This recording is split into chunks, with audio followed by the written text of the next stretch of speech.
Welcome into the Sports Buffoons podcast.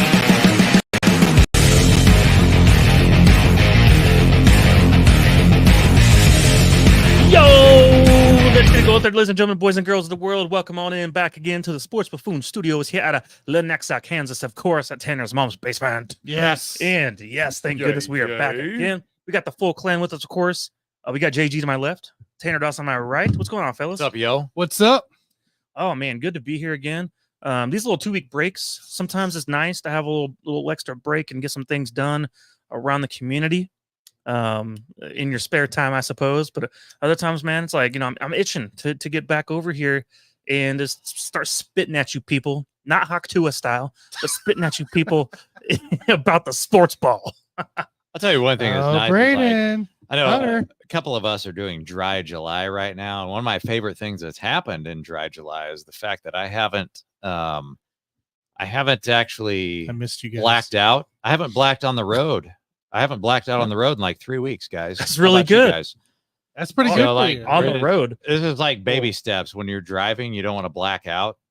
See, I might have done that, but it was at the house at least. So you're talking about on the road specifically. Yeah, when Okay. you're driving, I haven't blacked out in 3 weeks. That's so really good to hear. That's one of the good things about Dry July. Speaking of that, what are you guys sipping on today? Yes, they'll be coming back, Hunter. Hey, by the way, Hunter and Brayden, who's your Penn State legend we're going for this year for fantasy football? Penn State Sorry. legend, huh? What are we drinking? Jason, what are we cheat day. drinking? Yeah. So today is a cheat day, so I'm just kind of drinking whatever whiskey I can find. Okay. I've actually got 2 different whiskeys in here mixed with Whatever Dr. Pepper Jason Zero. made me. So Okay. Yeah, A little bit of whiskey going. That's my favorite weekend drink was whiskey. I like drinking on that on either Friday. Friday is probably my favorite day, and then some little bit of Saturday as well. But Wednesday with the whiskey, man, I try to avoid that. I'm not gonna lie. The good thing it's a little is- bit much for me. the good thing is none of us have blacked out on the road. That's true. That's So, true, guys. in a long The time. good news is we're just buffoons. We just say things to say things. So, it's true. anyways, Tanner, what's been new, man? Not much, just enjoying a lot of podcasting, a lot of podcasting, a lot of fantasy football, Yeah, and a lot of Let's Talk Sports stuff. So that's true, guys. So today's show, we're gonna be talking Chiefs here in a minute, talking Royals as well, which are live in the background right now with us, and then we're gonna have a little fantasy football segment. We're gonna have one every single week from here on out, really. No reason not to. So we'll be doing that, and then we're gonna be releasing at 9 p.m. tonight here Central. Our official draft order will be released live during the show for the So, Buffoon League. for the Buffoon League that we're in. I've been running for the last 15 years at least. I don't even know how many years now. But it'll be live on the show, and then I'll be sending out a group chat text to everybody afterwards. And then I would say most likely at some point in the month of August, we're going to start getting hammered again on the show. Is that true? Or is that a conspiracy? I don't Some know, might man. think that's actually a conspiracy theory. Well, I'm going to Mexico. It'll probably be first- closer to September. the first week of September, so I'm still cutting it back. You know what I mean? Still cutting it back from before, so But- it's not going to be crazy. We realize it's that gonna be- week one preview, it's you and me. That's true. Just you guys. It's just us two. And then man. if I get connection So, somehow from Mexico, we might be celebrating I might for join week in. one. We haven't negotiated that yet. Are you going to pay me like a couple $100 for that at least? well, I'm on a vacation. I What are got, you I getting got a paid couple for? of nickels for you. Hold on, Like you owe me some money. I'm in a or different something. country. I should be getting paid for ruining my vacation. No, you're not. You're not connecting. them. Gosh, man. Oh, I'm gonna try. No, you're Oh, not. I'm gonna try. Not at all. I'm gonna send you a video at least. You will send me a video and I'll A post it. JG and Tanner show, I would actually Just you sign. guys. I would sign up Dude, and pay for It's that. gonna be wild. If I were me, which I am, I would sign up and pay to see that shit. Well, don't you 'Cause remember that? might be pretty amazing. Remember the time actually. Tanner was out of town and it was just me and you? I think No, I I don't would think you not pay. remember. I would not pay for that. That's the difference. I would not pay for that bullshit. 'cause That was a fucking two-timer too. disaster. That's a two-timer. That was a disaster, bro. You guys had a couple of those. that show got deleted off the internet. I want to go back into the archive. and Someone see that out there shit, though. probably has it saved, but please do never bring that up. I'm gonna pull up old files one day and post it back up to YouTube. That was a rough one. Those That might be two one were of those rough. shows that I would love to jerk to someday. Ooh, I don't know. Anyways, let's go ahead and talk Chiefs, guys. So, anyways, man, Tanner, you and I and some friends went out to Chiefs camp this past week. So it was good to see the full team in. They weren't in pads yet, but the full team all together. Got to see some interesting things with some of the personnel usage there at camp. Yes. We saw a lot of Kadarius Toney at running back, of course. being used that way. Like I said, it was the first day of the full team practice. Kelsey did some light work off the side. He also was in some of the team drills. Yep. I think what stood out to me the most about that first day was seeing Xavier Worthy in with the first team on every single practice snap. With Hollywood Brown, with Rashee Rice, Xavier Worthy was out there for all those snaps. There was tons of sets between those three guys. Three wide receivers. Three guys. There was no Justin Watson. No. There was no Sky Moore. Nope. It was mainly those three guys on the field with two tight ends and Kadarius Toney and sometimes even Pacheco in the backfield. Yeah, I mean that's what we saw the majority of with the first team.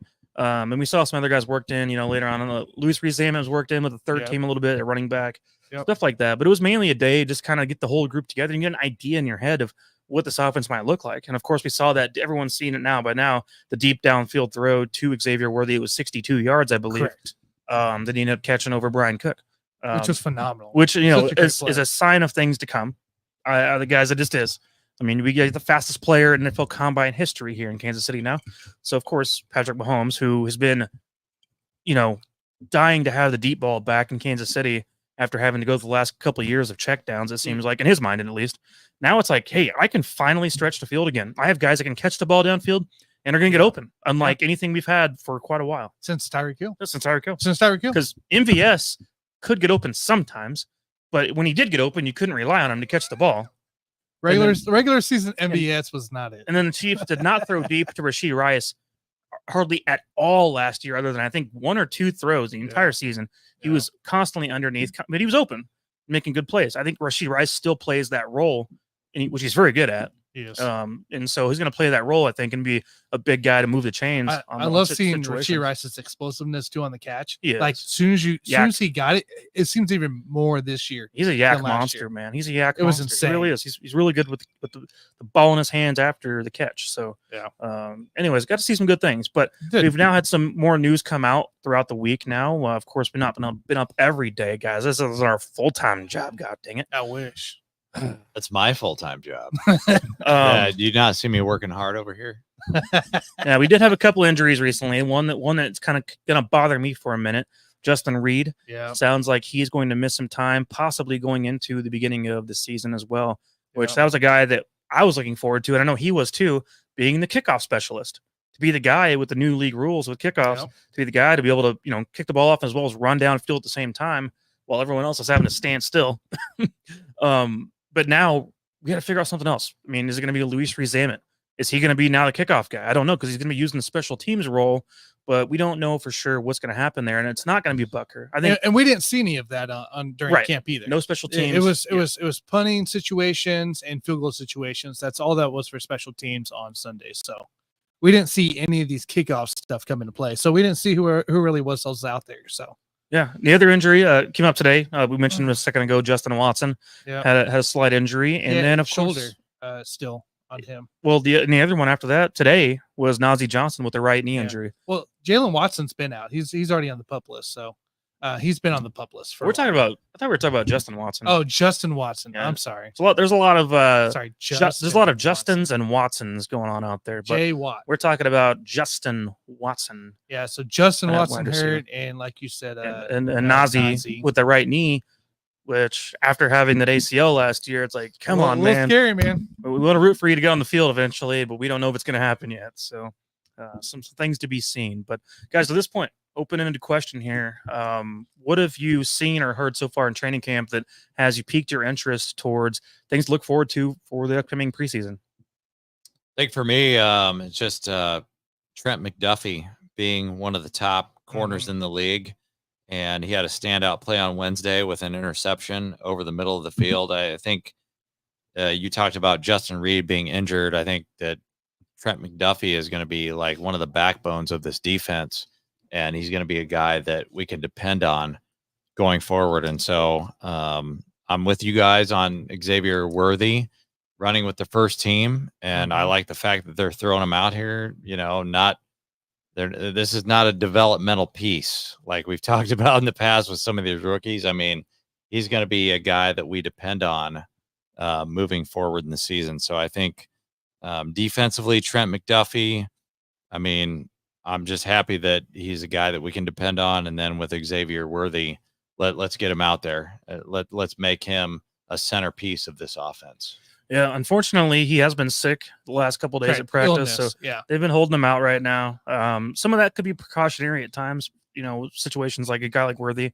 But I don't know how sick he really was, considering. All Reed is saying, he said today that Xavier Worthy is ill. He's getting better, but not ready to practice yet. Yeah, most likely, okay. It's most likely a non-COVID illness. The last time I checked. Right, non-COVID. But if you did have COVID, there's a chance he could step down from his reign, like some other people do, and go to the vice. He could move to the vice wide receiver instead of the actual wide receiver. That's the one he'd have to move to. I would assume so. Anyway, guys. So one is not surprising at all. We have not heard any good news about Mr. Sky Moore. A bunch of bad stuff, man. Mr. Sky Moore, man, we went up to practice and we had a really cool setup down there. We had a suite, a practice suite. We were the ones. If you guys remember on the Buffoons shorts last year around this time, I posted a whole video about it. Yeah. About what we were in. We got rained out. Air conditioning. Yeah. Well, we were there for a minute. So, but yeah, really cool, awesome thing. If you go back and look at it, it's still in the shorts there, but phenomenal thing. Oh, it's super cool. I mean, you get to see a lot of good stuff. You can set up top of the suite and all that. Yeah. So we get to have kind of an over the top look at everything going on in the field. But man, we watched some Sky Moore routes and some situations, and it looked about the same as it has the last 2 years. So it's what a difference looking at him at training camp last year when we went with the suite. Remember last year? Yeah, he looked clean. Looked like he was actually. I thought all the receivers looked clean. We were mistaken. Correct. Well, yeah, I know. I'm just saying from last year, the way he looked to what he looked like this year. Yeah. Wow. It's not the same. Well, there's some good news. Nico Remigio, yes, who was part of this team last year in the preseason, has been working with Patrick Mahomes, who I felt like all along, Nico Remigio probably should be taking the job of Sky Moore anyway. He should be. And so if we're going to compare the two guys, there's one guy who's a football player, one guy who was above average in college that has no business being in the NFL. He'll be playing very soon in I don't know, whatever arena league's going on right now, or CFL, the USFL, the XFL, whatever whatever it is, right? Some FL somewhere else. So that'll be Sky Moore's next destination, in my opinion. But we'll wait for that to be seen. Not that I root for guys to fail. It's just like, man, you're not very good at what you're doing. But it just continues, like you said. Even Pete Sweeney was tweeting that there was a drive they were going down, deep pass to Rashee Rice for a touchdown, and then the next play, Sky Moore popped up the ball on the final play into the hands of McDuffie. On that drive, Mahomes, I think, was 6 for 6 up until that last throw, so not good news there. I did have a question for you guys. So Kadarius Toney, obviously a guy who was full of the drops last year at important times, especially that first game, probably cost us the game at the end of the day when it comes to making certain plays. So he's been worked in more as running back now throughout training camp to this point, and more than he was before. I mean, guys, he's had running back experience. He had running back experience at Florida. He had, I think, 76 attempts at Florida. So, I mean, he had lots of experience playing from the backfield and, reverses and things like that. I think maybe the Chiefs have come to the conclusion at this point with Kadarius Toney that, okay, you're not going to be the downfield wide receiver threat that we maybe hoped you would be when we traded for you. But that doesn't mean you can't be used somewhere on the field. And so I think there's a chance that this is their way of trying to say, all right, Tony, can you replace guys like Drake McKinnon, who's gone? You got Clyde Edwards-Helaire still. Is there a chance Tony could be that receiving back for the Chiefs? Probably not reliable as a pass blocker. No, we're going to assume that. We're going to assume that. McKinnon was great at that. But, is there a chance that that's his role with his team? And are you stealing an opportunity from a guy like Luis Rees-Zammit, though, who might be good at a lot of different things that maybe that Tony isn't really capable of? I mean, Kadarius Toney is a guy that you can't really trust him to be healthy ever throughout the course of his career, but he's basically McCole Hardman right now. He's a McCole Hardman because he can run all those gadget plays. If we need to make a big play, whether as a running back or a wide receiver, he's just kind of that extra guy that's got some speed, and you can throw him in there to make plays, but he's not a guy that you can depend on in the long term. So in my mind, they're trying to make him into a McCole Hardman type. Well, it's unfortunate because Hardman's still a part of the team. Yep. And so you still got a guy like Hardman who's a part of this roster right now who I think honestly, the Chiefs are going to plan on keeping Hardman. They will keep. I think they will. I think they brought him back for a reason, right? The experience he has with the roster, and he chose to come here. He actually talked about in an interview this week Yeah. how he was offered more by other teams to go somewhere else, and probably had lots of attention after catching the game-winning Super Bowl catch. Correct. He decided, no, I screwed up the first time by going out and going to the Jets and then getting screwed. Why would I want to leave Kansas City? Yeah. The whole thing about the whole league, nobody really knows what McCole Hardman is because he went to the Jets with Zach Wilson. Well, you can't make any decisions on his skill set based on that. Correct. But outside of that, he's only been with Mahomes. So it's does it not make you a little worried about Hardman, considering the fact that even when Aaron Rodgers was healthy throughout training camp last year with the Jets, he was under WR5. Basically, Rodgers did not give a damn about Mecole Hardman. Not really, because Aaron Rodgers only trusts his guys. I mean, that's the reason why they brought Nathaniel Hackett in there.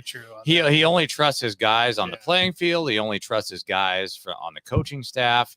It's just like I'm just saying he got his job stolen by multiple guys during the last offseason, by rookies, as a matter of fact, with the Jets, and it was not looking good for his career at that point. I just think that was a situation where McCole Hardman would have needed a couple of years, maybe multiple years with Aaron Rodgers to try to make that thing work out. Well, he's like 27 years old, man. There's a time where I'm saying with Aaron Rodgers, though, Aaron Rodgers being the old guy that he is, just wanting to kind of trust his own guys. I mean, I don't think he probably necessarily gave McCole Hardman a chance. I have a feeling as a player, as a wide receiver, Mecole Hardman's best value to any team is the Chiefs, because Andy Reid knows what to do with him. He knows the maximum of his skill set that he's capable of being a part of. He's not a good wide receiver, man. He doesn't run his routes clean. He's not. But there's certain places you can put him in that he knows where to be at certain times within this system that can work with Mahomes. Like with Alex Smith, it wouldn't work. Yeah. With Mahomes, it works because this is it's a perfect situation for a guy like Hardman. So he's basically like the Draymond Green of the NFL, where he only has value on one team. Pretty well. I wish I could get that comparison, but Tanner, you have to help me with that one because I don't know. Draymond can't do shit on any other team. That's why he's been on the Warriors his whole career. Okay, so not that I know any better, man. I think the Jets thing was just offensive scheme, really. For it just didn't fit Hardman's, fit really. So, for that, plus injuries doesn't help anyway. So, but he's a player that'd go from there. The whole Kadarius Toney thing kind of worries me here. The last few days, today and yesterday, we've seen him come out from the backfield, and he ends up not being able to take the big hits from the big guys down low. Like if you can get this guy past the line and into the linebacker situation, you might have some hope here. Mismatch a little bit. So today or yesterday, there was a fumble by Toney after he got hit by Malik Herring. Today there was the little scuffle with George Karlaftis. The way he got hit. Hey, George hit him pretty good, man. He did. That was a little unnecessary. He did. In a non-padded practice. Kelsey came back at Karlaftis, of course. But fair enough. George didn't mean to do it, I don't think. No. It looked like it was just momentum thing. Yeah. So, but that's the thing, though. I'm worried about Kadarius Toney taking these hits from the big guys. You got to hold on to the ball for one. Two, you got to be able to catch the ball and take those hits if you're in the running back position, right? That's why you have running backs.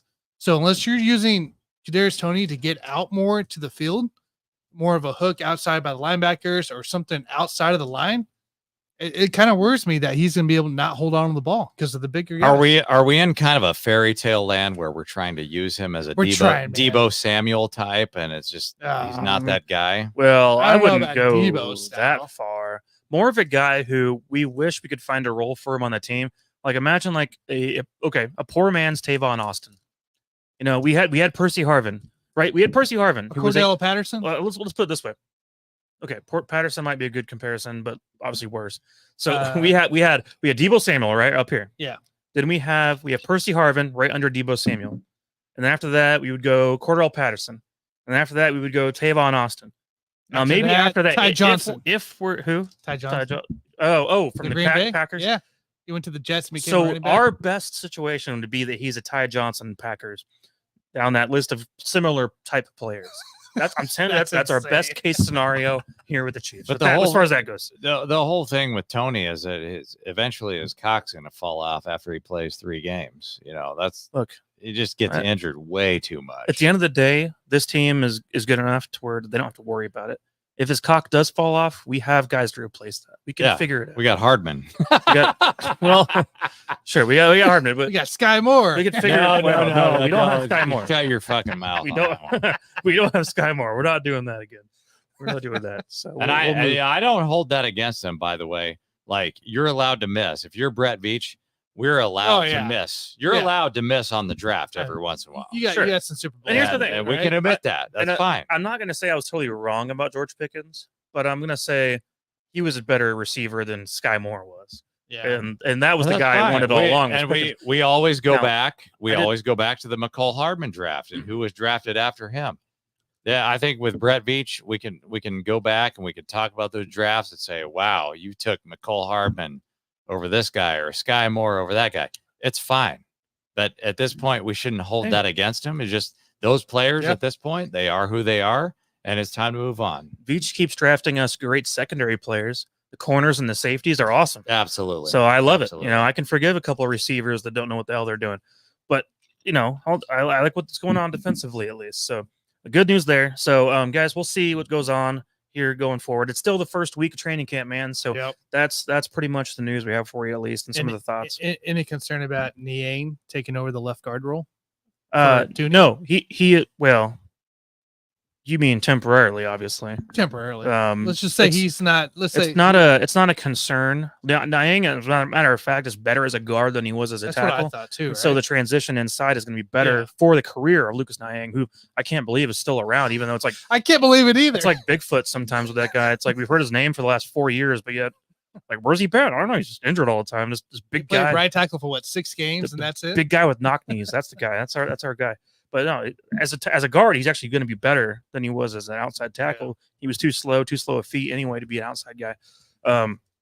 Obviously, Joe Tooney, we're hoping that can get figured out here soon, and that he's going to be healthy for the beginning of the year. But I don't know. We'll see. But man, it's football, man. Some of these injuries take a minute to recover from. So I'm not worried yet, man. We're still in July. Our first game's not till September 5th. So we have like 6 weeks until this team has to be ready to roll. Yeah. So for now, preseason, it's going to be fun. I love watching preseason games, man. I know some of you guys think I'm stupid for that, but like, man, I can't wait for it. I love it. I love seeing who's out there and what kind of role and who's getting second, third team snaps and who's going to stand out and all of a sudden who's going to like start making plays to where all of a sudden you take note. I mean, that's how Victor Cruz got his start with the Giants, was preseason, man. Yeah. Having a blow up 3 touchdown game in preseason and just like setting the world on fire. Next thing you know, the guy's setting record numbers for the Giants. I mean, you never know when that's going to happen. And I'm hoping that the Chiefs have one of those guys this year, especially, our rugby guy. I'm looking forward to seeing how Reese Hammett does just within the team, special teams, and at running back. Yeah, so it's a lot of to be excited for. Yep. So you're going for a damn three-peat, and so at some point, we all know what the destination, what we want it to look like, but we don't know what the journey is going to be. Correct. So just figure it out as we go. Dude, that's been the best part of being a Chiefs fan, is the journey. And I used to hate that. I used to think the journey sucked, and it did suck for a while. But man, I used to think like, oh, there's never going to be a chance. We're going to be this 500 at best football team that loses every playoff game they get to anyway, and then it's never going to work out. And then the day we drafted Patrick Mahomes, man, I said we're going to win 1 Super Bowl, and I was wrong. God damn, I was wrong. Yeah, you said 1. Yeah, we're going to win a Super Bowl, and I was freaking wrong. So, anyways, I'm glad to have been a part of this journey as a Chiefs fan and all that. So, anyways, guys, should we move along to the Royals topic of the day? Let's move on, man. So, let's move on just for a few minutes, guys. We do this every week, right? Every 2 weeks right now, because the Royals, we're finally, would it be 10 games above 500 again? Yep. Back to that mark at least. So staying consistent. Royals games on in the background right now. It is 4-3 Royals over the Diamondbacks. But I don't know, man. We had the All-Star break, and I feel like the Royals really needed that. Bobby Witt went out there to the home run derby and finished second place, just barely. He had a chance to tie, and then barely missed on that last hit. And then his first hit after the All-Star break was a home run. And he's been going nuts ever since. He had 4 games in a row of 3 hits or more. Yep. As well as yesterday he had 1 more hit off that. So he's on a 7-game hit streak. But for a guy like Bobby Witt, I mean, it's This thing could be really He's- special, man. He's what, 13 for 16 since the All-Star break? Yeah, up until yesterday. Yeah, he did have not today, but 3 at bats. He Yeah. got hit a couple days ago because he was about to hit for the cycle. Man, he had a triple, was. double, and a home run. He seemed a single, and then they hit him right in the arm. And so it wasn't intentional. Oh, I don't care if it was or not. I Man. know you. I know you. I don't agreed care. with throwing at him afterwards. Oh yeah, you I was in got favor. to You gotta retaliate. throw it. You still got to You gotta retaliate. throw at him, you know. But So- no, it wasn't intentional. I saw that thing. That thing wasn't intentional, Well, but it was appropriate. the rumors I have heard recently. So the trade deadline's coming right up, man. We're real close. We're a couple days away, really. Yeah. The Royals are the most active team in the MLB right now in speaking to other teams about making a trade. They want, even though they already made a trade a week ago, they want one more relief pitcher, and I also want an outfielder. So they're still in negotiations right now for trying to make a move to get extra guys on this roster to make moves, which is going to be really exciting if that happens. And I think that something's going to happen. Something will. I mean, if they're talking though. Now, I don't think we're going all in like we did in No. 2015. Not that we should, but if we can go out there and get something that'll push us over the edge, because right now we're in the wild card, man. Right now we're back in the wild card seat, which for a minute we were out of. And so for me, I'm like, hey, Royals, we only make the playoffs once every 10 years if you're lucky. You know, that's the average we're looking at right now. And so for me, I would just say, go for it, man. See what happens. Because last year the Diamondbacks made the playoffs out of nowhere. No one expected that after such a bad year the year before. Yeah. They made it to the World Series. Yeah. And so I think this is a situation with baseball. It's like, hey, you never know when your team's going to get hot at the right time and start all of a sudden just blowing up at moments you need them to blow up. And hey, I'm all for it, man. I'm ready to push it in and see what the hell happens in the playoffs. And I think we need to make a move to make it happen. So how you guys feeling, man? We're gonna win the division, and this is something we've talked about for I don't know Big how talk. many weeks right now. They play We- Cleveland later in this month, or in we- August. We were sitting here trying to figure out if they would make the playoffs, and I think Mike, you and I can't remember if Tanner would vote them in, but Mike and I were saying they are going to make the playoffs no matter what.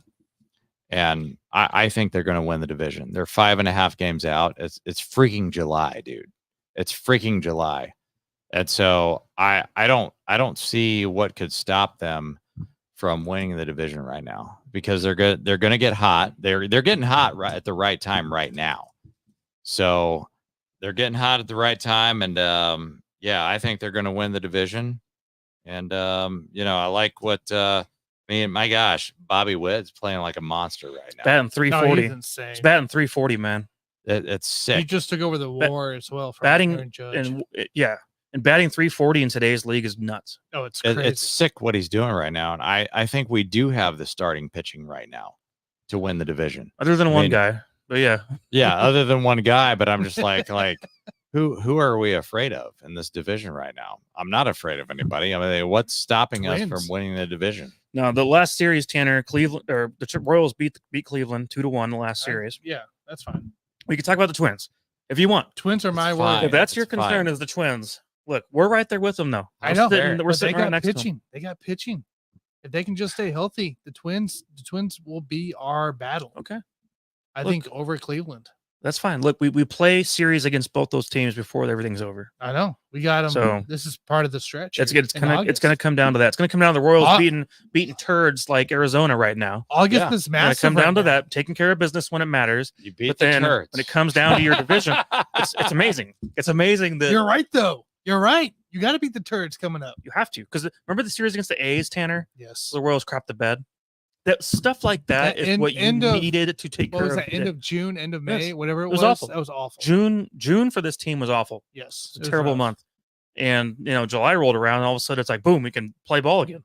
July is set up for you. After this series with the Diamondbacks, It looks good. you got the last place Cubs coming to you at home, right? Don't screw it up. Take care of it there. You go to the White Sox, the crappy White Sox, the Tigers. The Tigers are beatable. They're competing for a wild card, so Which you we have to just- take care of them. We just swept the White You got Sox, a by lot the of way. shitty teams coming. Which the White Sox are bad. So you got to beat the Cubs. You got to beat the White Sox. You got to crush the Tigers and take them out of the wild cards race. The Red Sox is your next deal. Red Sox will be a challenge, but it's they at come home. It's at They come Kauffman. home. They're With going the to win Royals- the division. The Royals Which- have the best record at home of all teams in MLB. It's your biggest series so far up to that point right now because that is the team kicking you out of the wild card. If anybody is, that's the team to kick you out of the wild card. If you're going to be in the wild card. This is the Alex Smith Chiefs. We're going to win the division. Cardinals. They're not going to do anything after that, but we are going to win the division. I don't care Give me about the division. If you do that as a Royals fan, that's like winning the World I'll buy a Series at this t-shirt. point. You know what I didn't Like, buy? you're not going to know what to do with yourself. You know what I didn't buy 7 months ago? A Chiefs AFC West Championship shirt. I didn't buy one. You know why? I wanted to. You know buy one. why? I wanted. To We don't buy give a one. crap anymore. If No, the Royals, I used to if give the, a crap. if the Royals go, well, of course we do. You used to get pissed off at me because I gave a shit about the 'Cause you did divisional that. championship T-shirts. Well, no, but what I'm saying is, I don't care anymore about the Chiefs winning the division. That's obvious. The Royals winning the division would be nuts. Would be nuts. I mean, Be come on. insane. So I'll be all for that, man. Here's the worry, right? After the Cardinals series, which I don't care about, you have the Twins for 3, then the Reds, who cares? The Angels, who cares? Phillies, you're going to get destroyed. But then you got the Guardians for 4, the Astros for 4, and then you go back to the Guardians again and the Twins back to back. So you got the Guardians, the Twins, and the Yankees in the I don't care about the Pirates. So those 3 series to begin from end of August to September, that tells you where you're at in the division. First They're gonna off, beat all that those tells you where turds. you're at in the AL. We can wild beat card. all those turds, dude. Get through this next few weeks. Get to the Cardinals series with winning each series. All right, I don't care anything really. You gotta win the Twins. I don't care after the Angels and Phillies, but you got to the Guardians, Astros, Guardians, Twins are going to be, and then the Yankees actually after that. That's a massive stretch right there. That's all playoff teams right there. You have to win those. Well, And I think we can. I think because we got them at home. We got to go to the Guardians, but you got you get Cleveland back at home for 3, and you got the Twins at home for 3, and then you leave for the Yankees. and Bobby Witt's average at home this year is over 400. Yes, Which is you can do it. freaking ridiculous. So There should be no reason why we enter the Pirates series September 13th, damn near first place of this division. hey, man, I've been watching every game, so It's gonna happen. Um, It's gonna happen. I hope that Jason's prediction's right. So, guys, we asked this every 2 weeks for the last 2 months or so. It's going to sound kind of silly at the moment for us, but everything we just said. But Oh my god! would you guys say that the Royals make the playoffs? I'm only asking because we've asked every single 2 weeks for the last 2 months. So you guys get one more chance again. Give The me another Royals- chance. Do the Royals make the playoffs? Because Tanner, 2 weeks ago, I said no. he was a naysayer. For the first time on this show, someone was a naysayer. JG and I have been on the positive side all along. We used to say We- F them picks, F them picks. If you're a Rams fan, now I'm saying F the wild card. F the wild card. We're gonna win that freaking division, bro. All right. Well, so JG's an obvious That's yes. my vote. Obvious yes that the Royals make the playoffs. Tanner, have you changed your mind? Checking something real quick. Just He's got to really analyze this one. Just I'll real quick. give you I my- got one team. This guy's a Hold closet. on. He's a I'm- closet Royals fan, right? Like he really roots for the Brewers. If you want to know the truth, Well, that's true, but He's a Oh, yeah, closet duh. Royals That's fan. true, but- I've been saying all along, yes. Even though at times I was hesitant, I'm still going to stick with yes. The Royals make the playoffs. When we enter September, we are a playoff team. Okay. We are a playoff team. He had to struggle to say that out loud. Now, That was hard for you, now, Tanner. I don't know what happens That was- in October. That was hard for you. I tell you what, September or August is going to tell me a bunch of where we're at for entering that final. So you're kind of like division. a Kamala Harris voter. You're trying to see where we're at when we enter September. Is that? What- is that what aren't you're you telling aren't me? you judging though? Like you can't be taking off. I don't understand what you can't take it off the whole season yet because there's more matchups in September. I You like gotta the get through. momentum. I I like love the the momentum momentum. right now. But where's the squash? You know, let's say you lose the Cubs series and you lose the Detroit series, that kicks you out. Well, Tanner, let's say we get some better bats and another relief guy. Hey, I'll take it, man. I want it. I want it. That's the plan. Or something's going to happen there. I mean, we got to see the moves. Hmm. I got to Something's see gonna happen. That's look, your advice. again, Derek, if you the- want to the- bet on the- that shit. my 2 big series in August, or my three big series in August is the Red Sox, the Twins, and the Cleveland Indians. all right. What are they, Guardians? They're the Guardians. Quit being racist, Tanner. So we're all in. Is that? Hey, shut your mouth. We don't use that word. Right? So we're all in, right? All three. We're all of us in are right the same now. boat. We're gonna make it through. We're gonna make the playoffs. Yep. All right. Good. Good to hear. All right, guys. So we have some people waiting for us right now to finally randomize the draft order for our fantasy league. So let me get on here real quick, and I will go ahead and click the button. Uno time. So we're gonna click it right now. Randomize draft order now.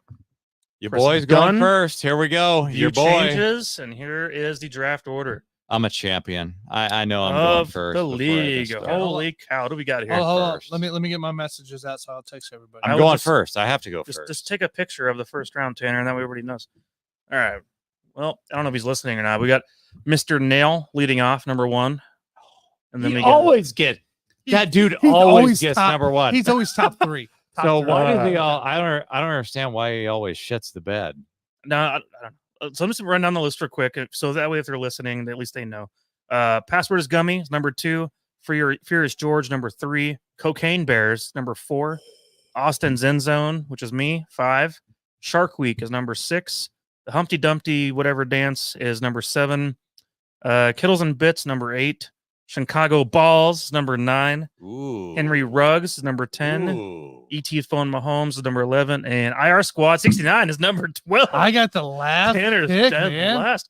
Which, Tanner, why would you care? You don't have first and second round picks. But I got But that three, means- I got 3 third rounds. But Tanner, that means you gotta wait. Well, you got 3 I third got rounds? 3 Oh, you third got rounds. some other picks in Yeah. there. Okay. Anyways, Don't that's worry, it'll match out. So. that's the order we got going with. But that's still I crazy. got number 5, man. I got number 5. I like 5 though. pick. That's good. Now I need to see what picks I have again, so that way I know what I actually have for the draft. Because, I don't remember who I got picks from last year. But, anyways, I'll have to look at all of it. we'll figure it out later on. So Yeah, everybody- number 9 is interesting for me. I like I think 9. I'm going to end up taking RFK Jr. But that's just my Alright. initial thoughts. one of on those that. juniors. You could get Marvin Harrison Jr. if you wanted, but Well, looks like I know what I'll be going off of now. did you get a picture of that, Tanner? Yeah, Okay. I sent it. Okay. I'm going to take Saquon at number 9. All right. That's My interesting. final answer. So, with that said, now we know what we're picking out in the draft. I'm happy to pick in 5. I like being in the middle. Plus, I got some extra picks in the mid rounds. So Yeah. I'm cool with all that. But all right, guys, our fantasy topic of the day though is about our best value picks for this upcoming draft. And so, us being in a PPR league, all of these picks are based off of PPR. So I must say beforehand that if you find a discrepancy out there about where we found the ADP, it could be a difference between standard and PPR leagues. Mine are based off of PPR. PPR. So Yeah. I'm going to let one of you guys go first because we're going to kind of do a round table here of each of our top value picks. Value basically meaning that this player is going to have a greater outcome this year than what his ADP is currently sitting at. And we'll go from there. So, Tanner or Jason, do you want to lead it off? Go. I'll start for it it. off here. So I'm just going to throw one guy out there for my value plays in fantasy. I'm going to talk about Derrick Henry, dude, because Oh, a I lot of guys, a Did I lot of have him? people, you got a lot of people No, I out in the didn't. world that think this guy is completely washed Love like me some LeBron D. James. Henry.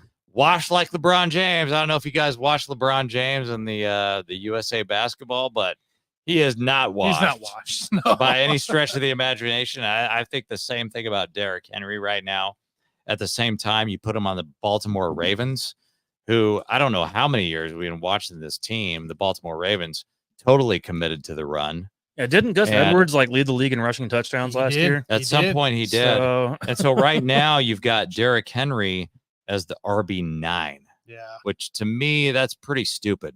If he's playing on the Baltimore Ravens, in the PPR rankings, he's like number 17. So I do have Derrick Henry as my first value play this year in fantasy because he has the potential to absolutely explode. And he's not too old, by the way. No, he's not. He's No, got not. some gas. He's got some gas left in the If tank. I I'll give him remember- another full year at least of really good play. If I remember right, Lamar Jackson in the Mm. red zone. It's not on here. Lamar Jackson in the red zone only rushed in for like 4 or 5 times. I think it was. or Oh, maybe they're going to even help less. each other, Tanner. Lamar and Derek are going to be great inside the 5-yard line. I mean, it's going to be They're going to great. be dominant. It's going to be a scary team. Yeah, if they get inside the 5, I'm going to say it's going to be a touchdown for them. Yeah, I mean, They're not trotting Justin Tucker out there. He's also going from a bottom 10 offensive line to a top 10 offensive line. Yeah, So it's kind of like fine. the last time you saw the Ravens was against the Chiefs, and so you think that they're just this dirty piece of shit team, and that's not actually the case. They could destroy a lot of teams this year. And, So D. Henry's going in the 3rd round too. It's awesome. All right, let's go round table 10. You're next. Next up for me is Devontae Smith. Right now ADP at 26, and he's matched up perfectly on the Basement Brew Fantasy Football Guide as well. I mean, since AJ Brown came to town, 14.9 points per game, 7.6 targets, 5.4 catches, and this is a guy who's only going to be doing more upon that team as they're looking for more targets. Right? AJ Brown got his extension, he's happy. Devontae got his extension, he's happy. You don't have DeAndre Swift anymore, but you do got Saquon. I think that's going to free up Jalen Hurts a little bit more for that passing game. So, look, his Vegas Sportsbook over and under is 1050 and a half and 6.5 touchdowns. So after back-to-back campaigns of 1066 plus and 7 touchdowns each. So this is a guy who's going to be heading straight for the same direction, if not better this year, especially as ADP, where you can get him, right around the same part as Evans, Ayuk, and Chain and Metcalf. So I'll take him. Yeah, I'm a big Devontae Smith fan myself, so I love that one. It's a good one. I mean, just for me, because it's going to be reliable. Yes. I don't know that he's going to overvalue the current EP. I don't know, but that's your thing. Yeah. But I will say I think it's a great pick regardless, just because he is going to be a good player. Without a doubt. He's a great receiver. My guy, guys, I'm not just trying to be a homer here because I don't normally pick Chiefs, but easy for me this time. Isaiah Pacheco right now, sitting with an ADP of 39, which puts him at RB9 in your freaking fantasy drafts and PPR. RB9, are you kidding me right now? Yeah. 39 overall in PPR, which is just nuts. This is based on Fantasy Pros. I don't understand this one at all. To me, it doesn't make sense. Pacheco, we saw him in the playoffs start catching the ball more and more and more as time went on, being used as that receiving threat.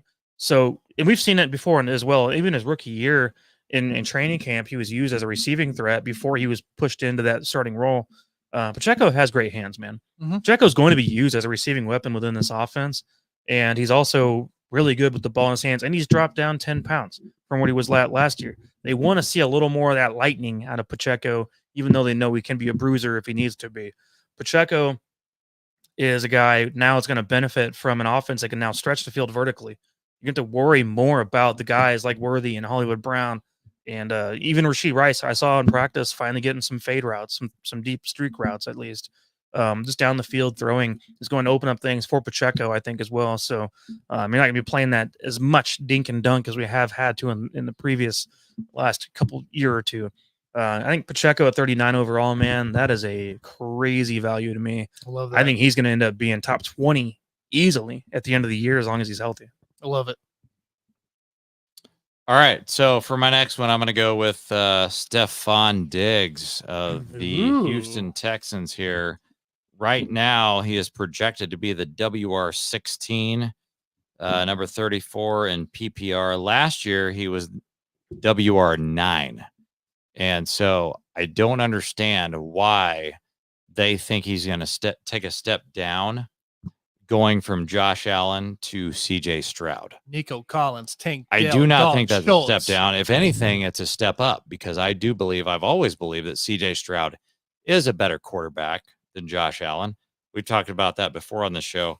And I understand that they've got more weapons on the Texans and all this shit, man. But if you can get Stephon Diggs as a WR16 in your league when he was 9th last year, to me, that's undervalued. And so I do believe in Stephon Diggs this year. He's got a lot to prove because everybody talks shit on this guy. The fact that he's never happy, whatever team he's on, he just had to bounce out of there. I'm guilty of that, by the way, talking about the fact that he's like the James Larden of the NFL, and he's going to have a lot to prove this year. And I think he is going to prove it, actually. I don't mind that pick at all. Next up for me is Alvin Kamara. Right now, 73 ADP. He's ranked 56 on the BBFF Fantasy Football Guide. And again, this is Kendra Miller, can you trust him to be healthy after his rookie season? Can you trust Williams to be present in the offense? Which I think it will change a little bit. My main deal is Clint Kubiak. He's coming in from Denver, but before that, he was the Minnesota Vikings offensive coordinator for 21-22. And if you remember that right, Dalvin Cook was the big receiver for the running back side of that things, and he exploded in that year as well.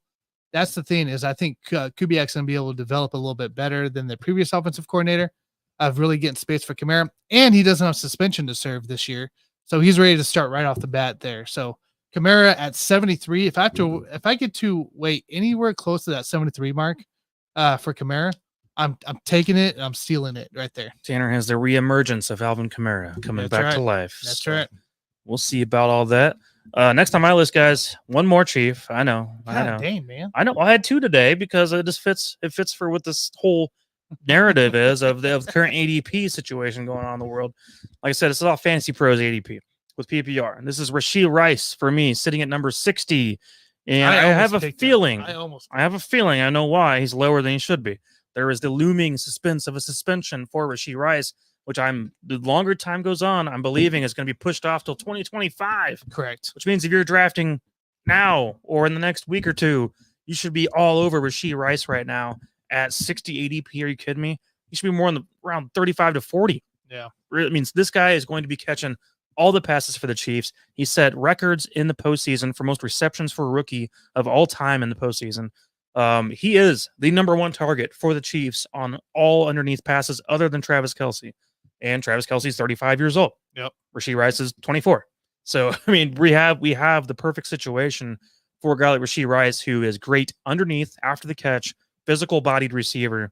And right now it's 60 ADP. God, man, that is too good to be true. If we were drafting right now, I'd be all over that stuff. So Rashee Rice, if you can pick right now, 100% be getting him in the 5th round. I mean, 4th round. Come on, man. That's too easy. JG, what you got? Going to the quarterback position here, and I'm going to go with Justin Herbert because this guy's been holding out for a long time. I think when he first came into the league, we all thought that he was going to be an elite quarterback. And at some point, he's playing for the LA Chargers, and at some point we stopped giving a shit. But now that he's got Jim Harbaugh as his coach, I'm expecting great things for Justin Herbert. His ADP right now is 103. And if you can't overachieve that, I mean, we're going to have some issues, because I think in terms of his talent level, he should be the QB5, honestly. He should be a top 5 quarterback in the league. But you got to think too that Gus Edwards is there, but Greg Roman's the OC. And the 3 years that Greg Roman and Harbaugh were together, and it was bottom 5 in passing attempts. Does that worry you? What I would give you is Herbert might be more efficient than ever before. That might be true. When it comes to yardage per pass and touchdown per pass. He's got to pop this year, guys. He's got to pop. Well, the problem is going to be he was supposed to pop a long time ago. You're going to need guys like Lad McConkey to step up and become an actual right away day one role player within an organization. I mean, you've got Keenan Allen's gone now with the Bears. Your receivers are a lot different than they were, with better careers. So. Your whole offense. If you're an elite quarterback, you're going to make those guys better. That's true. No matter what. Yeah, your whole offense is different. So. I agree with that. And what's funny kind of about Harbaugh's situation, you have a quarterback who I think we all can agree is good with a run-based offense, which honestly is kind of a formula for a successful team. Because whenever you're a run-based offense, you're able to play off that play action a little more. You're able to use that to your advantage in the passing game. And I think Herbert could be better when it comes to ball protection as well as efficiency in the red zone, even in those kind of situations as well. So I think Herbert's going to be better efficiently, but I don't know that he's going to put up 5,000 yards passing like he has in the past. So we'll see how that one pans out. Keep in mind that outside the Chiefs, that division sucks. I mean, would we all agree on that? Oh, they're turds. Yeah. So you can light up some games if you're Justin Herbert. Yeah, Denver and the Raiders. I mean, that's a disaster. Both of those teams still. Yeah, they have been for a while. It's rough. What you got, Tanner? I got this next one. Kind of a guy that will be playing his first legit off season and be playing his first game and not being suspended or hurt to go into the 4 or 6 games here for him. I mean, that's Jameson Williams with the Lions right now in 86 ADP. You got rid of who was it?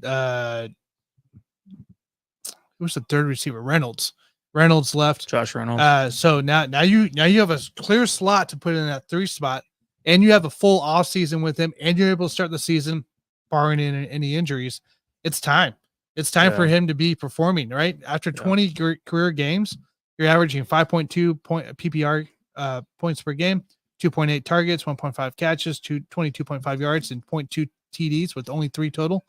This is time. It's time for him to be a receiver that he was meant to draft as, and that's where it comes to. So, and there was a lot of hype around Jameson Williams too. There was tons of coming into that. I mean, as a rookie, everyone was going, "Oh, 12th overall pick, man, easily at a 1,000-yard receiver from the get go, 10 touchdowns." You know, all the assumption was he was going to be what currently Amon-Ra St. Brown is, if not better, but more of a downfield threat. So that was kind of the idea behind Jameson Williams at the time. ACL, then the gambling debacle. Yeah, of course. And there's a bunch of other things. So stupid. Hopefully now we can put all that past him, and his career on the field can just flourish from there going forward, because I think athletically he's got all the tools you want. Oh, by far. In a WR1, honestly. Yeah. So, yeah, I like that one, man. That's one I want to see if that can actually pan out. I hope so. I'm kind of rooting for him to pan out in the league. Just, I don't know. I like seeing good talent, you know? Correct. So, my next on my list is a rookie, as a matter of fact.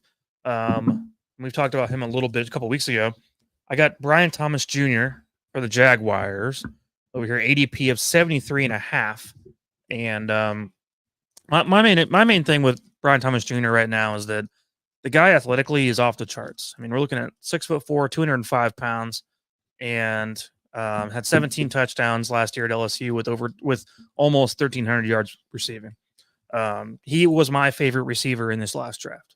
I thought the ability that he had was off the chart.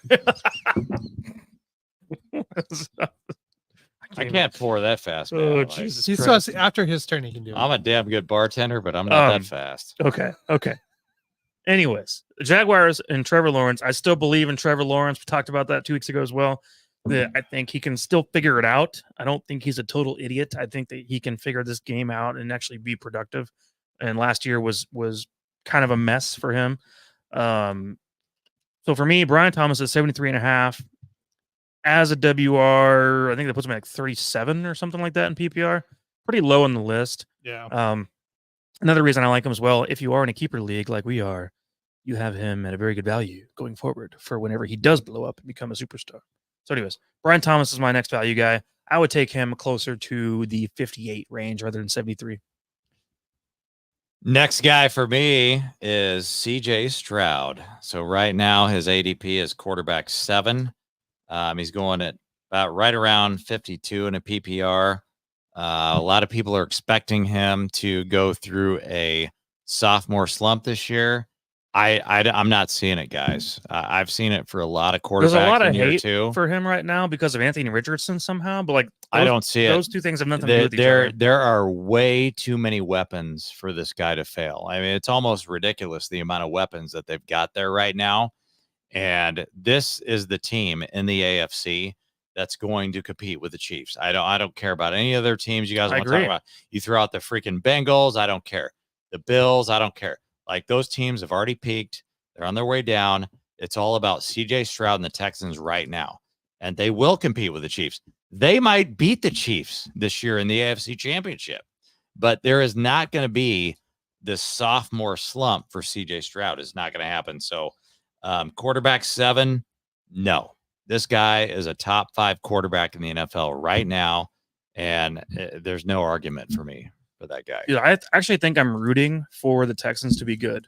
I'm rooting for CJ Stroud to be what we wanted Deshaun Watson to be, and to have now this rivalry of screw Joe Burrow, screw Josh Allen, but to have freaking Mahomes versus CJ Stroud for the next 5 to 6 years. Correct. That's what I want to see, man. I want to see that rivalry within that. But the thing is, probably nothing against Josh Allen, but like, I don't know. I just, and Joe Burrow for that matter, but I'm kind of over it. I'm kind of over it at this point.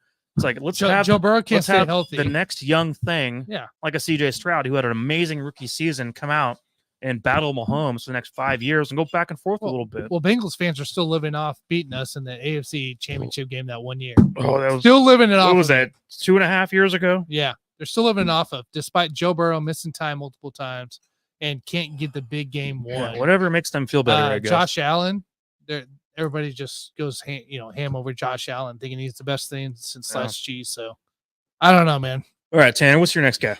My next guy at ADP 111. A nice little pickup here, Brock Purdy, for this 49ers quarterback.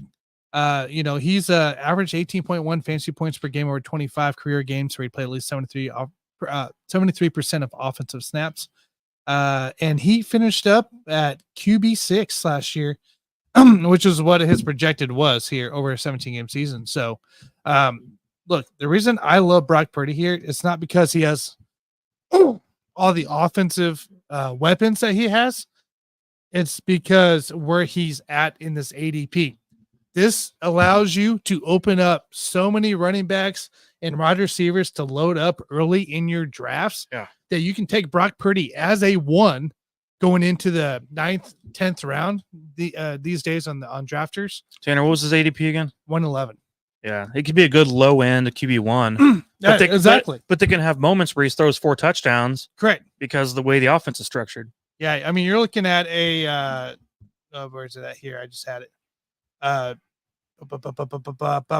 it is. Solid but not elite ceiling where he gets 20 more fantasy points 40% of the time. But a nice safe floor where he puts 15 or more fantasy points 76% of the time. So, and that allows you to have a good quarterback. That sounds like what I was doing with Matt Ryan for years on end. It was exactly what you do with Matt Wasn't that what I was doing with Matt Ryan? Yes. Back when I would get all the top receivers, I would load up on receivers. You would do your first 7 picks, all wide receivers, get a couple good running backs, couple okay receiving backs, only receiving backs, correct, and then get Matt Ryan. Yeah, like that was my whole strategy for like 5 years straight. Correct. It's exactly what it was. So that's why I like Brock Purdy where he's at, because you can load up before you get anybody else. So yeah, okay, I like that, man. That's a really good pick actually. Next, I got 2 more, of course, but we're gonna go. What's funny enough about this next pick for me, I have the Chargers number 1 running back, Gus Edwards, on my list, ADP of 120 on this list. And I know he's at 120 because we're in a PPR. This is what we're based off of. Gus Bus. 120 in a PPR. I don't care. 120 for Gus Edwards. And I guys, this guy averages for a career over 4.5 yards a carry. This guy is really good in the red zone. This guy is going to get a lot of touches on the ground. I don't care about. He's back with this guy. I'm not worried about the freaking receiving yards right now with Gus Edwards. I don't care. Save that crap for whoever else I want to throw in there. Gus Edwards is going to be great inside the 5-yard line. Great. Gus Edwards is going to be great inside the 10-yard line. Gus is going to be better than being your RB 50. I mean, he is ADP 120 right now in PPR. This is going to be an amazing opportunity for you guys out there who especially care about touchdowns in your league to grab a guy at a great value that's going to get a lot of touches on the ground, probably 240 carries, if I had to guess. 230, 240. Yeah. That's what I put him at. 230, 240, somewhere around that range. We can assume probably an injury from, what's his name from Ohio State? J.K. Dobbins. Yeah, we can assume an injury from J.K. Dobbins, or at least some fumble issues, because that's what he's good for. Gus Edwards, on the other hand, is not known to be that kind of guy. So, anyways, guys, I like Gus Edwards, man. And you got to remember too, the Chargers last year. What was one of their biggest dilemmas? They couldn't punch it into the red zone. Right. You got an offensive style now, and a guy that can complement that offensive style of punching it in the red zone. You get inside the 10, inside the 5. Gus is going to be your man. We saw him do it in Baltimore. Led the league in rushing touchdowns. He should do the same thing with the Chargers, or at least close to it. Correct. At least give Gus 10 to 12 touchdowns this year, minimum, for him on the Chargers. Yep. All right, number 5 for me. I got to go with Tanner here and Brock Purdy. So I just did. Wow, there you go. I did 3 quarterbacks in a row just now. Double up. And I don't believe in the 49ers at all. This is the ironic thing. I mean, these guys have been peaked for so long, and they've gone all in for so long. I do not believe in these guys at all in the playoffs. They're going nowhere. But in the regular season, I love Brock Purdy. The same reason why I like CJ Stroud. There's just too many damn good weapons. Yeah. And Brock Purdy is going to be really good in fantasy this year. He's quarterback 10, I think, number 81 ranked in PPR. And so value-wise, yeah, I'm all in on Brock Purdy this year. Good value pick. I totally agree, man. Love it. Which one do you guys want? I actually put 6 down. My bad. Do you want a Bengals or a Jets? Well, Dan, you only get one to pick from, because whatever you're telling me right now on air is what we're going to know for the draft in a month. Do you want to? I don't care what you know from me. Do you want to? Because our draft doesn't matter, because it's going to be all over the place. So, you want a Bengals or Jets guy? Me and Jets. Jets. Okay. So I gotta go find him. There he is. I don't know if you guys have encountered what I'm doing here on my list here. I'm just going down ADPs and making it further and further and further. Next up here for me is Malachi Corley, wide receiver for the Jets on 180 ADP here. He was drafted the first pick in the 3rd round by the Jets as well. You got to think here for Aaron Rodgers coming back in the offense, which is huge. Garrett Wilson's there. You do have Mike Williams, who's going to be missing time because Mike Williams is always hurt. He's currently on the PUP list as well. So that leaves you really Corley to compete with Alan the Lizard King Lazard. I'm just getting older. Tyler Conklin, tight end though. That's tight not end. gonna right? matter, yeah. Not going to matter there. And the nice thing about Corley is John Chapman, 49ers Rush. He does a lot. I mean, he used to be a scout and everything like that. The route tree for Corley is he says it. Western Kentucky, and worse yet, his route tree is as bad as it gets in this draft class. So that's not good for Aaron Rodgers to trust, but this is also a guy that he's going to compete out there for the 2nd and 3rd spot in the offense here, because there's not many guys around that 2nd and 3rd spot outside of Mike Williams and Alan Lazard. So you're looking at Malachi Corley being a guy that you can draft late. You know, you can get him in the 15th, 14th, 15th, 16th. Oh, yeah. Nice little rookie to pick up as well. He's going to get playing time. We got to see exactly what it is. He's built like Debo, but he's also more of a gadget guy in the same part. So we're going to see exactly what happens here for him. But I like his ADP. I like taking a chance at that at 180. Never heard of him. One benefit to this guy as well, Tanner, is that it was just 2 years ago that Rodgers working with 3 different rookie wide receivers with the Green Bay Packers. We had to find which one he wanted to put trust into. Yep. And he was working with all those guys, and a couple of them ended up having decent seasons, of course. And I think in that situation, it's like, okay, he's familiar with working with these young guys, obviously, and having to throw to him. So working with Malachi Corley is going to be one that I think he's like, all right, 2 years ago, I literally had a full roster of rookie wide receivers, and now this one guy is not going to make a difference. But hey, that's also one more benefit to Garrett Wilson, that he's going to be force fed. He is 110, 115 and catches. if you're curious about where Corley is being drafted at right now, you're around Will Levis, Tyler Conklin, Audric Istime, Troy Franklin, Marvin Jims Jr., Chuba Hubbard, Burke, and Clyde Edwards. That's about where he's being drafted. Your best upside was the guy you were mentioning right there.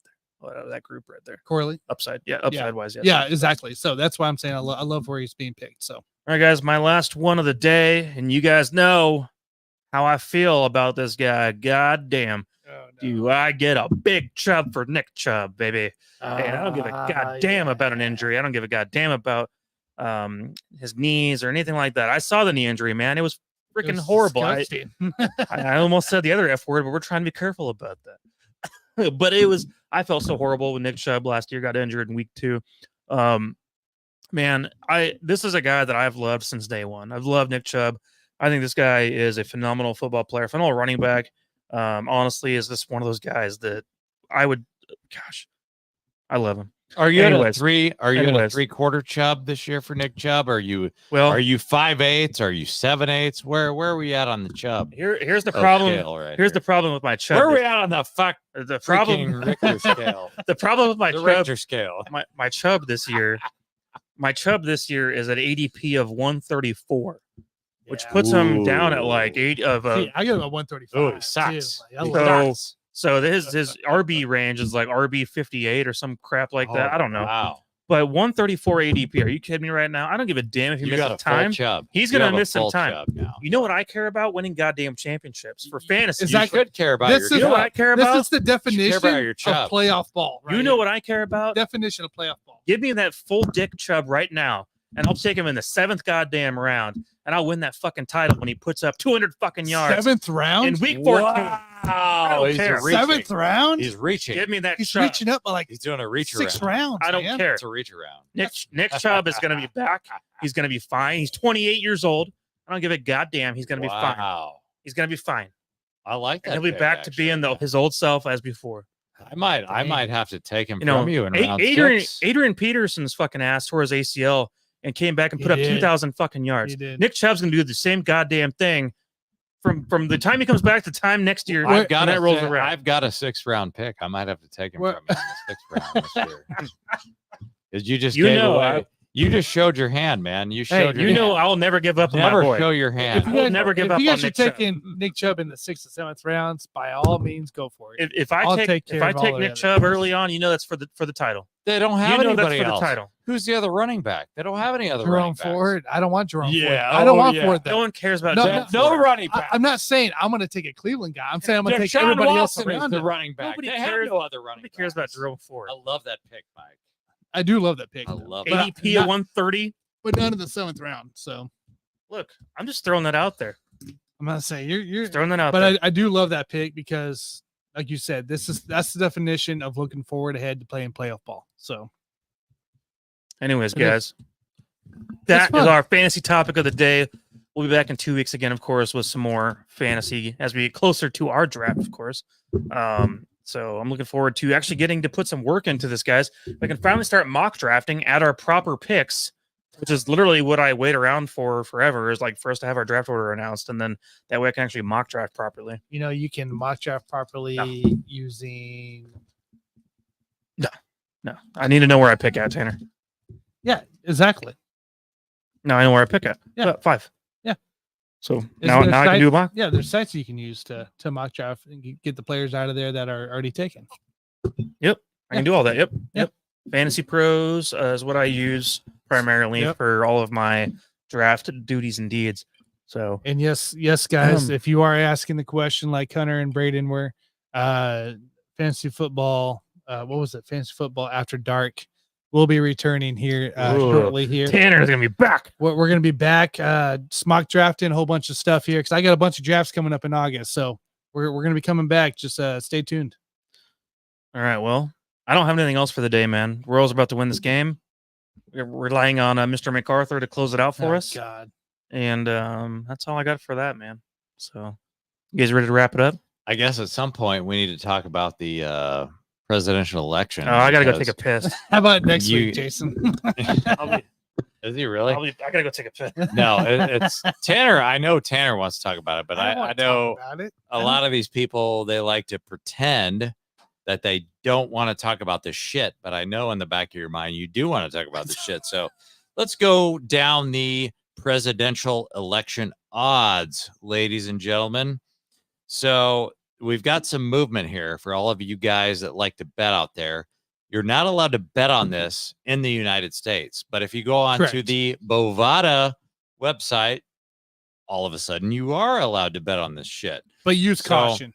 Yeah, you should probably use some caution. But so the odds used to be Donald Trump minus 215. He has gone down to minus 180. Meanwhile, Kamala Harris, who was plus, I think, plus 190, is all of a sudden now up to plus 155. So we have seen some movement here. Kamala Harris is getting a big bump. She's got a lot of backing from her donors, and she is at plus 155. So it's getting closer. But we're only in July here, so this thing could turn. I want you guys to turn to the odds on Hillary Clinton right now, because I looked at this thing about a week ago. Hillary Clinton was at like she was at plus 3,000, maybe plus 5,000. So she dropped all the way down to plus 10,000. And if I was going to make a bet right now to try to make some money, I know she already lost the presidential election of 2016. She's down to plus 10,000 right now. And that's just very weird to me. And so if I was going to make a bet right now, I'm going with Hillary Clinton at plus 10,000 to win the presidential election because that's just those odds are a little bit too long for me. She was very competitive in 2016 and nobody's talking about her right now. But I do like the odds at plus 10,000 for Hillary Clinton. What do you say, Mike? Plus you gonna vote for Hillary? Plus 10,000 or 1,000? You should vote for Hillary because they're going to swap out Kamala before you know it. Plus 10,000 for Hillary? Well, we're betting on the winner, right? You're betting on the winner. Yeah, well, we already saw the outcome of that the first time, so probably wouldn't bet on a 10,000 Hillary either. Even though the odds sound cool, I guess. I wouldn't probably do that. But you're not going to make any money with Trump. I mean, he's minus 180. So you get fired. I'm trying to make these people some money. If you bet $500, you win a little bit of money. That's right. Touche, Tanner. Touche. All